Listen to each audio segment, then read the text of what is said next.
Welcome back, folks. 12 minutes past the hour, 6 o'clock, and we are looking at shots of Davie. And Davie, too, is under inclement weather to the extent that even at this hour, folks are forced to leave their headlights on as they traverse through this rainy season. So good morning to the people in Davie. Great to have you.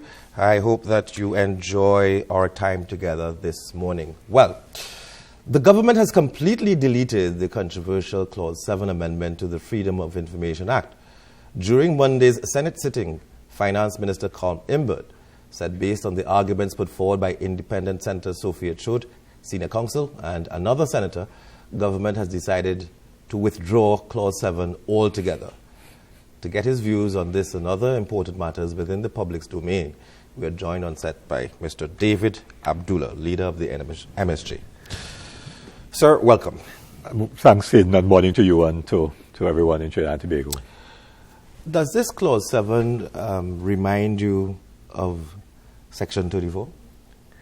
No, not the significance of it is not as great as Section 34. But the process, how we got to this point, it seems to echo the same kind of Section 34 scenario. Yes. Well, yes and no, in the sense that with this one, there was a lot of public outcry before the bill was debated in Parliament, in the House. And the government then amended its position at the House of Representatives. And now it seems as if, I didn't pick it up until you just gave that information, then withdrew Clause 7 yesterday in the Senate. Whereas with Section 34, of course, the entire piece of legislation was passed through both houses of Parliament. And in fact, the House debated it on more than one occasion. I was in the Senate. I actually was part of voting for it. And it was unanimous. There was no disagreement with the opposition. In this case, there was, of course, disagreement with the opposition and the government. Because the legislation itself, of which Clause 34 was a part, was essentially fairly good legislation. The problem was that Clause 34 went alongside a Schedule 6, I think it was, which identified those offences which would be excluded from Section 34. In other words, what Section 34 said is that if you had not yet had your matter processed through the Magistrates Court and it was not yet before the High Court within a 10-year period of the passage of the law, then you will get off scot-free, except for those offences under Schedule 6, like murder and some other crimes of blood crimes, what they call blood crimes. But Schedule 6 did not include money laundering and serious fraud. And so the persons who were in the Piarco inquiry, their matter was going on for more than 10 years and had not yet come out of the Magistrates Court. And therefore, once that Section 34 had been proclaimed, then they would have gotten off scot-free. And what compounded it in the Section 34 situation was that surreptitiously on Independence Day, Clause 34, or just before Independence Day, either 30th or 31st, Clause 34 was proclaimed. And it was proclaimed not as part of the entire piece of legislation, but it was pulled out and proclaimed. And there was no need to proclaim it because it dealt with persons who were before the courts, and so on. And so it was very surreptitious, and quite obviously it was meant to benefit a few people. So it was different in that sense, and it was more insidious in many respects. But you see, Mr. Abdullah, yes, what I am dealing with is the final outcome. These activities, these legislative actions are not strengthening our democracy. That I agree. That is yes, the outcome that yes, I am concerned with. And in the same way that in Hong Kong, 1 million people have come out against this extradition arrangement being put in place between Hong Kong and mainland China. yes, It smacks of a weakening of our democracy. yes, As a people who have traversed independence through Republican status, we have experienced 1990. You would think that our leaders, the political directorate, ought to be very concerned about the quality of our democracy. And I agree with you 100%. In fact, at a media conference I had on Tuesday last week, when I addressed this issue or Wednesday last week, of the Tuesday of the Freedom of Information Act, I did say that this was an abomination, and that instead of us moving towards more and more democracy, more and more transparency, more and more accountability, we were having the democratic space reduced by this particular piece of legislation. So I'm at one with you on that. And this morning very early, just before I got ready to leave home, I was looking at BBC Live carrying the statement of the chief executive officer in Hong Kong. Yes. And she was doing I'm sorry, mea culpa. Mea maxima culpa, right? Saying, I'm sorry, I wasn't listening. Just what Faris Alwari was saying, we didn't listen. But the people were not interested. No, they were booing and so on, apparently. Exactly. So I agree with you 100% on that. And I made that point, that centralizing decision-making in the hands of the Attorney General and or the Cabinet really is going in the absolutely wrong direction. And therefore, to get a political person inserted in the process of the Freedom of Information Act was wrong. And not only in terms of a political person inserting the process, but also an Attorney General being involved in making decisions over bodies which constitutionally and legally he has no authority over, like the service commissions, which are appointed by the president in her own judgment and so on, which are supposed to be independent from the executive. Yes. Like, for example, state enterprises, where the responsibility for decision-making really lies with the directors, because they're registered under the Companies Act, and directors can be held liable for bad decisions. So when we do that kind of thing of putting in the Attorney General or politician, it reduces the democratic space. And it also brings down to a lower level a sense of responsibility. So a public servant in a ministry who is responsible for freedom of information will say, you know what, I'm not going to take the responsibility for the final decision. Let it bounce up to the AG. So we will deny it, but we know that the AG will be the backstop. Right. And so we have less and less a culture of responsibility. We have a cabinet in this country, for example, that has more cabinet notes before it, and therefore having to make more decisions than the cabinets of India, the UK, and probably Canada put together, right? Mr. Reginald Dumas did a paper on that about 25 years ago, or 30 years ago, and he shared it with me and so on. It's probably gotten worse now than it was then. So that decision-making, cabinet has to decide everything. This post-cabinet decision press conference, cabinet has just decided this, cabinet has just decided that. It means that ministers make no decisions. It means that, therefore, permanent secretaries make no decisions. Deputy permanent secretaries, the administrative officers, and the culture goes all the way down. And in the country, generally, we don't take responsibility for our actions. I wonder sometimes if the average Trinbagonian citizen, voter, is really concerned with these issues of governance and leadership. And of course, many times, the only time that you see citizens actively commenting or remonstrating about leadership and the quality of governance is when there's been some mistake made in that regard. But on the political hustings, and it's elections time again very soon, are we ever going to get to the point as a nation where these things really matter? Or does it always boil down to the basic physical needs of housing and subsidies and jobs? Does it ever get to the point where people make a judgment as to, look, we're not satisfied with the quality of governance and we want an entirely new system of governance? Yeah. Okay, and I heard your discussion, part of it yesterday, in between looking at West Indies bat. You looked? A little in between. So I admit that I was switching channels between your conversation with Derek Ramsamooj yesterday, which was quite interesting, and looking at cricket and so on. And then, I was out, so I didn't see Bangladesh batting, thank God, because it's very distressing to have seen West Indies lose like that again. But you're making the point yesterday, a very important discussion about the fact that we have an entrenched political and economic. Well, Derek didn't talk about economic. I want to add the economic system. Yes. We have an entrenched system.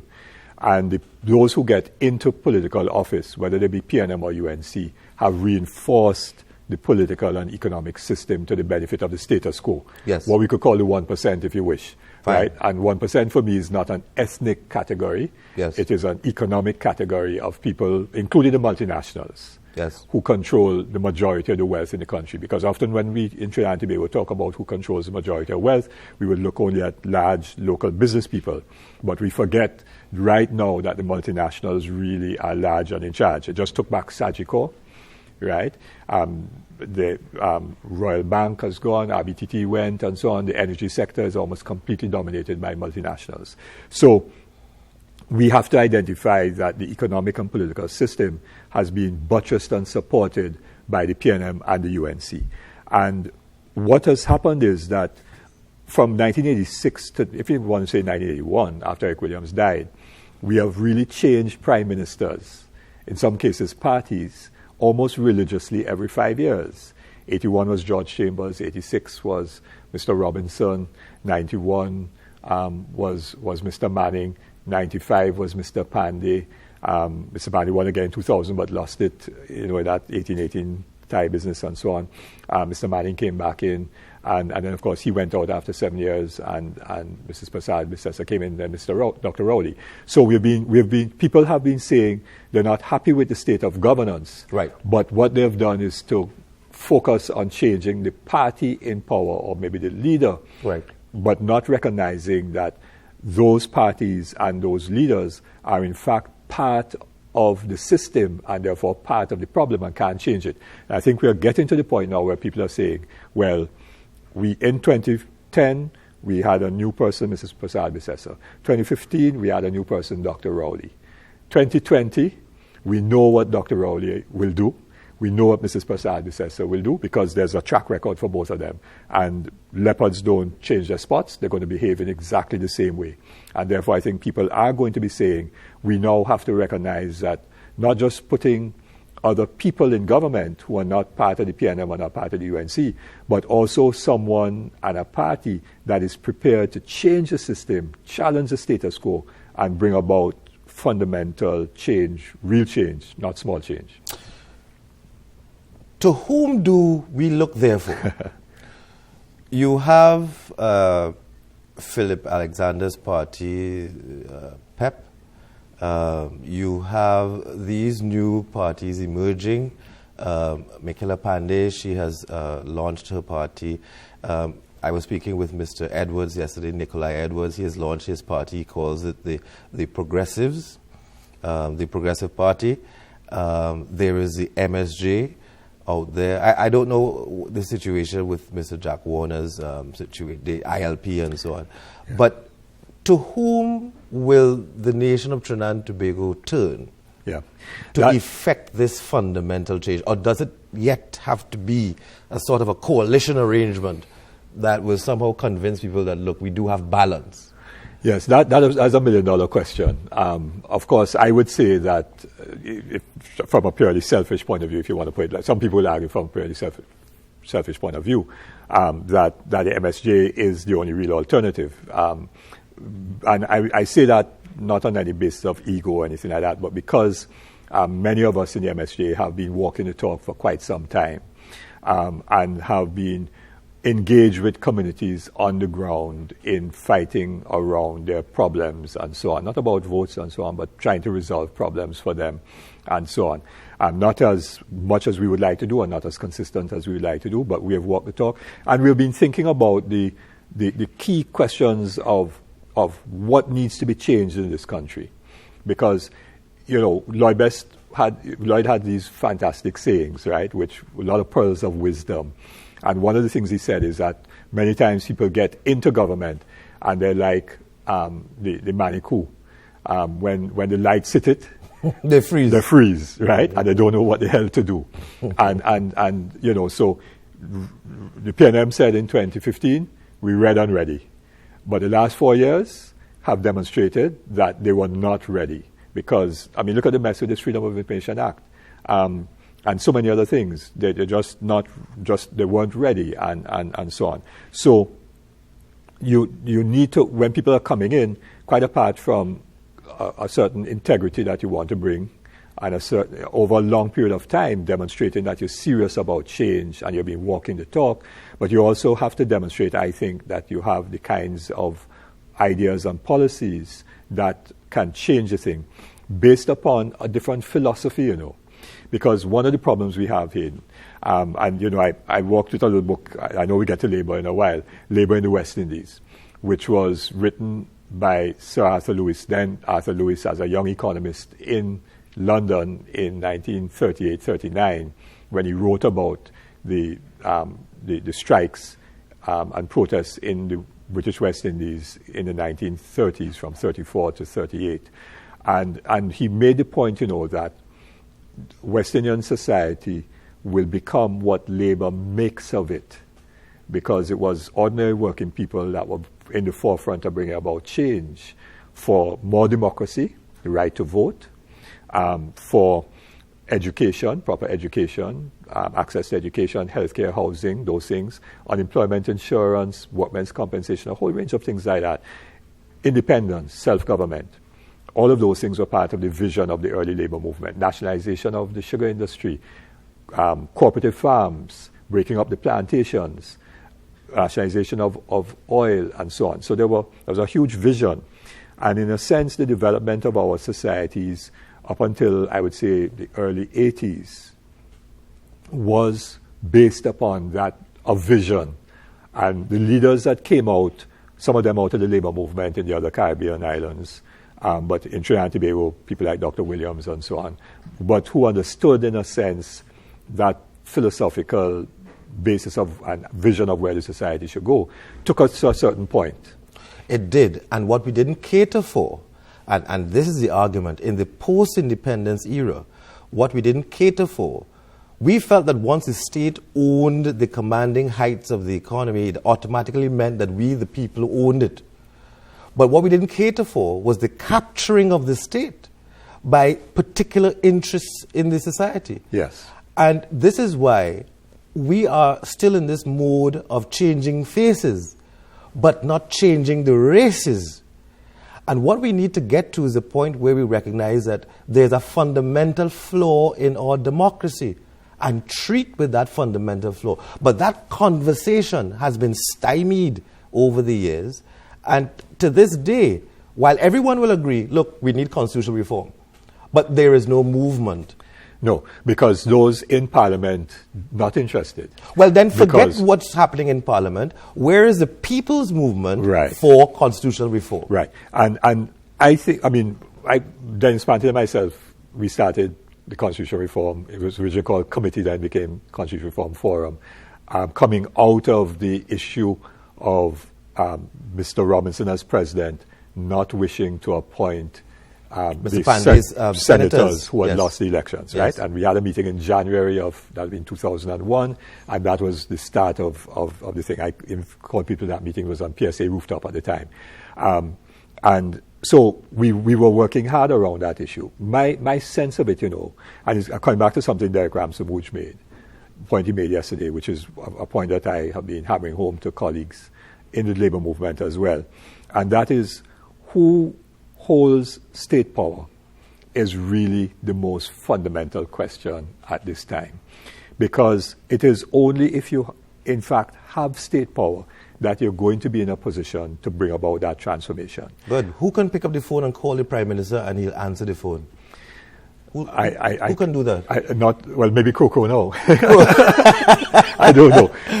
But come on, Mr. Abdullah. But who can pick up the phone now and call the Prime Minister, and he will answer that phone? Whoever that is, that is who holds state power. Right. Listen, we're going to run to a break. I need to take a break. I could give you some names. When we come back, I don't want names. I just want to understand, that group of people. Yeah. Let's go to a break. When we come back, we're going to get to the bottom of this. Don't go anywhere.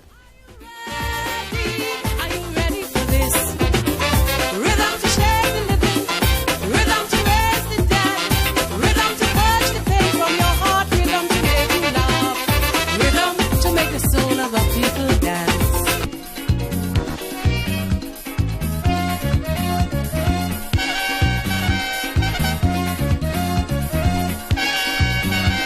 25 minutes before 7 o'clock, and we have shots of the Churchill-Roosevelt Highway by the Aranguez flyover. And I can tell you that the left lanes that are heading towards the flyover, those lanes are moving quite nicely. But of course, the lanes on the right, of course, are a bit slower as folks are heading towards that lighthouse congestion. Is one thing that we have to solve as far as creating these 3 and 4 lane highways. If the highways lead to a point of congestion, you've got to solve the point of congestion.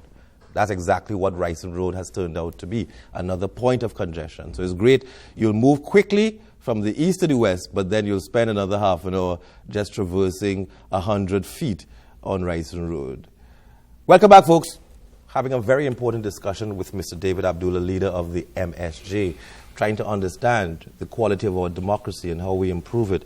We were last talking about the importance of campaign financing reform. Who really controls the cabinet? And I wonder, Mr. Abdullah, let's be honest with the people of Trinidad and Tobago this morning. When you consider the structure of our economy, when you consider that state contracts represent the bulk of expenditure, it's the single largest form of expenditure in our economy, people recognize this as an important opportunity for them. It's an opportunity worth investing in. To what extent can we expect some kind of revision to issues concerning campaign financing before the next election? Or is that off the table entirely? Well, sorry, I've heard statements from members of the government saying that something is coming. I don't know what is going to come. None of us have a clue. There's been nothing put out for any public discussion, which it should have been, because there's been a lot of public discussion around this question over 15, 20 years or so. That is central. It's not just for campaign, for election campaigns, it is party financing in general, because you could finance outside of the campaigns and achieve the same results, and so on. And I'm aware that the parties have essentially 2 books, right? One book for money that they collect for the elections, maybe not even a book, it might be an envelope, back of an envelope, or a copybook or something like that. And that is controlled by political leader and 1 or 2 other people. And money comes in and money goes out. And if you ask, for example, Mariano Brown, who I've heard saying it publicly when he was treasurer of the PNM, he was not aware of what was happening with the revenues and expenditure for the campaign. And he was treasurer. That was separate. So you need to have serious legislation which would ensure that political parties are registered not only with the EBC for purposes of a symbol to contest an election, but registered similar to what they want non-governmental organizations to be registered now. I'm not saying identical, but similar, registered, where you would require all parties to have audited financial statements every year, which would then have to reflect all the money that they receive, and so on, right? And to account for that, we have proposed that there be some element of state funding of parties, so that you don't simply have private money buying. You're going to have to control things like advertisements by people, concerned citizens who put out ads that are really in support of one party or the other. You're going to have to ban government, ministries, state enterprises, bodies running full-page ads, in just newspapers, just prior to elections, boasting about what they're doing. A whole range of things have to happen. Yes. For us to control that. I don't know that you're going to get something as strong as that, because both of the parliamentary parties are not going to be interested in that, because they figure they have money coming in and they will benefit. What the rest of us have to try to do is Good. That's what I want you to tell me. What should the citizen be interested in? Because if the legislators aren't interested in it, it doesn't mean that it's not important to the citizenry. Right. And therefore the citizenry will have to say, listen, we are going to ignore all those hundreds of radio and TV ads and newspaper ads and so on. And that's not going to sway us in terms of how we vote. And citizens will also have to say, we are prepared to put up $20 a month to support the party that we want to support. So that if, for example, MSJ was to get 10,000 people putting up $20 a month, that's $200,000 a month. We are not going to run the same kind of very expensive campaigns of the past. So that will be enough to be able to fund the level of campaign that is necessary on the ground.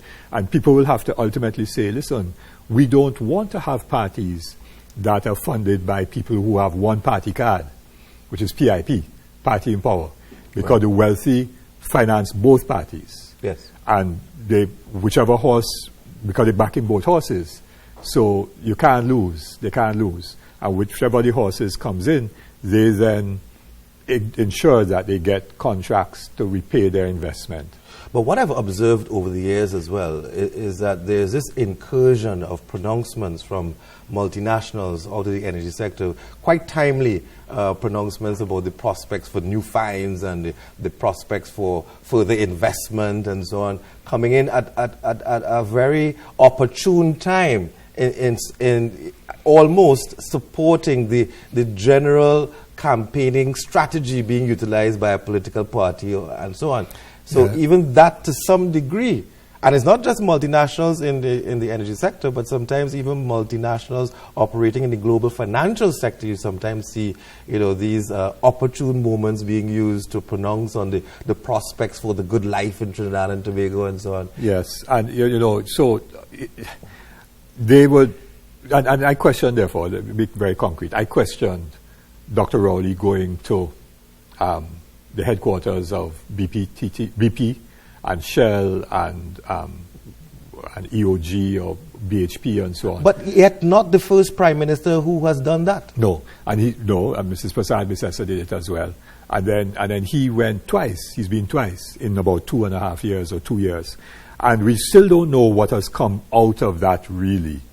So that it could very well be that the country gets a bit more revenue, but we may not be getting all the revenue that we should be getting. And my suspicion is, my very strong suspicion, based upon my own knowledge of the energy sector and other colleagues who are in the energy sector, who are experts in the field and so on, particularly the gas area, is that we negotiated and got part of what we should get, but not all. And the government thinking, okay, we get additional $1 billion in revenue over 4 or 5 years. That will boost our revenues just prior to 2020, so we could run a little something and win votes. Because our governments have these very short-term horizons of spending money, a little bit of money, to get some votes. And ultimately, the people who pay the price are the ordinary people, the workers, people in depressed communities. If we assume that our Venezuelan brothers and sisters who have come in search of a better life in Trinidad and Tobago, they've been given this 1-year amnesty, so to speak. 15,000 is a number that can fundamentally change the outcome of an election. Would you agree? Yeah, but they wouldn't be allowed to vote. Yeah, I hear you on that. I hear you on that. But nobody knows what happens after that first year of amnesty. Right. We have had hundreds, maybe even thousands, of workers from China coming to Trinidad and Tobago during the so-called construction boom. And we would agree that many of them have remained in Trinidad and Tobago. Not all of them were from China. Yeah. They were from other Asian countries. But many of them have remained nonetheless. And I'm sure that as of today, they are permanent residents of Trinidad and Tobago. Yeah. Now, here's the thing. With this kind of migrant scenario, and of course, that the fact that the registration process is over doesn't mean that our Venezuelan brothers and sisters haven't stopped coming to Trinidad and Tobago. But this migrant scenario, if you were to look down the road 10 years, and they remain in Trinidad and Tobago, most of them, do you see that being a shift in our political landscape as well? It is possible.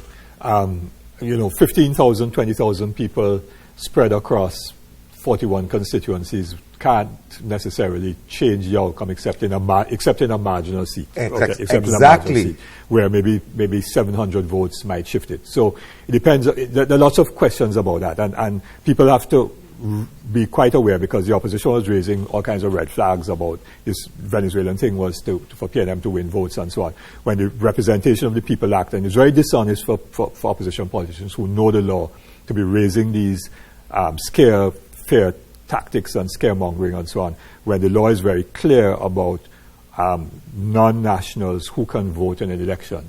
So Commonwealth citizens who are here for a certain period of time, and the period of time is I'm not going to say what it is, but it's more than a year, who are resident here, Commonwealth citizens, yes, can vote after a certain period. Yes. Non-Commonwealth citizens have to be resident for a much longer period of yes, that, or become citizens of the country. Yeah. But in this instance, I'm not referring to 2020, no. I'm referring to down 2025. the road. Right. Yeah. And yes, but we've all, and you raise an issue. Yes, it's possible in marginal seats, but the demographics of that hidden, you have to see how the data is and where they are located and so on, right? But the other thing about it, you raise the issue of the Chinese, for example. Yes. So we're raising all this issue about the Venezuelans coming in. But nobody has said, or very few people have said, how is it that we have had so many Chinese supermarkets and restaurants opened up in the last 10 years? And casinos. And casinos. And on what legal basis were they allowed to enter our country and establish businesses Correct. and so on? Nobody has raised that question.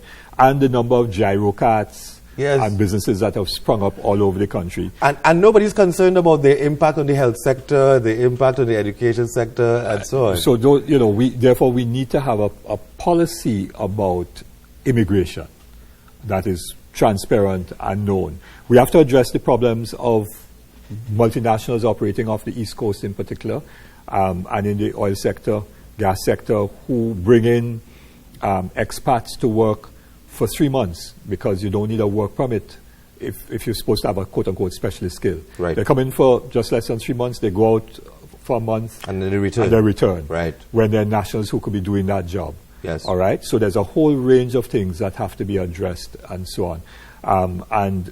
So the problems of this country are very significant. But I want to come back to what we were saying earlier, that really it is the economic and political system that has denied to the majority of people in this country a decent life. A lot of people have no assets. They can't own their own home. They don't have access. If they have a little small business, a parlor, whatever, they can't expand that because the financial system doesn't enable them to get access to financial capital. Farmers don't own their land. That's right. Have no lease. Yes. And so on, so they can't access credit from the Agricultural Development Bank and the other subsidies and so on. But you know, Mr. Abdullah, what is vexing is that these things are quick fixes. This doesn't require a massive expenditure. People in Tobago, families in Tobago to this day don't own their land, don't have title to their land, despite yes, all the promises. Yes. And I'm saying to you that this is not an error. This is deliberate. Yeah. I'm trying to understand why. Because, what then happens is you get some big landowners or big wealthy people gobbling up land. I was helping some residents down in Four Roads, Diego Martin, and they were battling, they were living there, built homes and so on, for 100 years. Literally 100 years. There were people who were in their 70s and 80s and so on, whose parents were born on that land. And the land, I want to be careful, the land supposedly changed hands once or twice and so on. And eventually somebody seemed to have gotten possession. They were, paying rent and that kind of thing. And they said, the big landowner said, well, I want all. And they were trying to maintain a community that had been there for 100 years. Yeah, but all can never lead to social cohesion. No, it's greed. It's greed. And what we have in this society is greed by a few. We have growing income inequality and wealth inequality. So I walk in communities, Lamantil, Caranage, up in the hills, on parts of the East-West Corridor and so on, and people have built homes by way of sacrifice. They say black people don't sacrifice. It's nonsense. Of course it's nonsense. People walk up those hills with the lumber on their back and bricks and cement. And cement, 2 by 2, because there are no roads, and they build their homes. Some of them have built very nice homes, others very modest homes, very simple homes, and some of them start small and have expanded and so on. They have no title to the land. So they cannot use that home and that land As an collateral. asset, as a collateral Yes. to expand their wealth and so on. And we need to change that. But these are quick fixes. Of course. And I'm saying that this is something that we can fix. Look, let's talk about tomorrow, Labor Day Yes. celebrations. What do you think are going to be the big issues on the Labor Day platforms tomorrow? A large number of things. All the mass retrenchments that have happened in the last few years. We know about Petrotrin, TSCT, and so on. That other companies have gone under as a result of the closure of Petrotrin or have sent workers home. So there's a lot of retrenchment. People have lost jobs. People have not been able to survive. People are losing their homes, losing their cars, unable to send their children to university. The huge issues that SPNA and Rowley and they just don't care about. Right? They don't care about how people are living. Yeah, but So- I don't care that SPD doesn't care. Nobody elected SPD. We elected Dr. Rowley, however. Right, and he I doesn't expect care him either. to care Well, no, but and do apparently something about it. He doesn't. I mean, the lies about Petrotrin are legion, but we don't have time to go into that I- today. yeah, we right. spent- But yeah, so issues of retrenchment. The fact that workers have not had any increases in their salaries for the last 5 years, basically. What about the legislative reform that was promised for Labour? Yes, that is another major issue. We get consultation after consultation after, so the minister will say, oh, we're having consultations. Yes, but 4 years have gone by. And the same consultations over legislation were happening under the partnership before that. So why repeat it? Just do it. But again, it comes back to what interest. So you bring legislation that would benefit a few, but you're not bringing legislation that would benefit the many.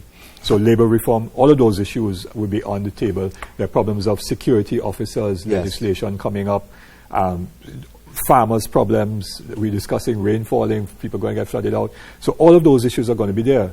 But central to that, which is, I suppose, if I'm given the opportunity to say something tomorrow, is really coming back to who is in charge of the system.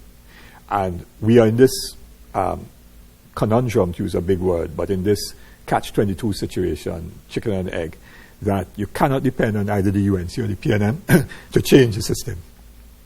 They're part, they're part of the problem. And therefore, we need to, as we sing on Labor Day and other occasions, when those who labor hold the reins of power, I want to be in that number.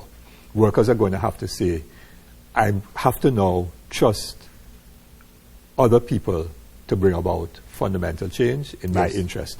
We were chatting earlier about all the things. I have one. Yes. I have one pet peeve. Yes. Over the years, we have seen a strategy being adopted where the PNM and the UNC, they have recruited former labor leaders to sit in cabinet, Yes. holding the portfolio of Minister of Labor and whatever. Every 5 years, the title changes. But these former labor leaders, with the same energy, do not seem to be winning the battle, advocating on behalf of equity in the workplace. And these are not just labor leaders of small labor unions. There were people of substance. They when were people leaders, of substance, when they were leading. long-standing labor leaders, and yet to this day, we are struggling with some rather low-hanging fruit as far as simple labor legislation is concerned, the Severance Act and so on. Yeah. Basic things that workers should be protected from, this callous behavior by certain employers, etc. Why is it not happening? Why aren't these things being fixed? We've had this talk about the use of the tripartite arrangement, and that comes and goes like the tide. Yeah, old talk. Why aren't labor leaders transitioning into the position of policymaker and winning the battle there? Yeah. You say you have to join the system to beat the system. Yeah. So you've joined the system, Yeah. but you're not winning anything. CLR James, someone said, CLR James made a statement that if you don't change the system will change you. And therefore, individuals who go in with the best of intentions, and yesterday I was at a funerals of Archbishop Lancaster and so on, and I was sitting out next to Errol MacLeod, just by accident, that's how we were seated. And so I'm sure Jennifer Baptiste Primus and Errol MacLeod, when they went in with the best of intentions. But in the situation where you have entrenched UNC and PNM that are not about changing the system, and they are not able to bring the power to change the system, then the system will change them. And so on the legislative agenda, they may put forward cabinet, I don't know, to amend laws. I don't know if they did or didn't. And that just drops down the legislative agenda. And this is why now we have to move beyond just putting a person from Labour in the parliament or in the government and expecting that to change when the governments are governments of the UNC and PNM that are committed because they are wedded to an ideology of free market capitalism, what we call neoliberalism, free market, unregulated capitalism, which we were discussing yesterday with Derek. They're wedded to policies of austerity. But our economy isn't even structured as a free market. We have subsidies, transfers, price distortions all across our economy. It's not that prices are freely determined in our economy. So we have adopted this philosophy that it doesn't even reflect our reality. No, but except for water and electricity and public transport, those few areas. We have massive price distortions. Our exchange rate is a massively distorted price. Okay. All right, I hear you on that, and I suppose we'll have a long economic debate about that, and so on. I don't know how much time we have. And of course, yes, but if the exchange rate was absolutely free market determined, it would be not where it is now. It would be 8+1.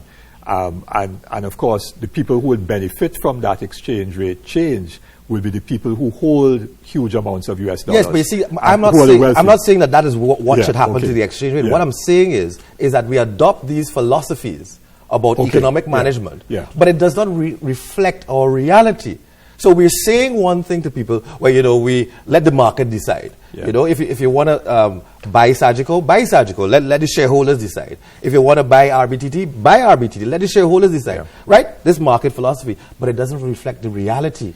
Well, except that wealth does get transferred to the wealthy. More and more wealth goes in the hands of the wealthy. And that's the income distribution issue. Yes, and so the land issues. So there's so much to discuss. So 1 minute. Yes.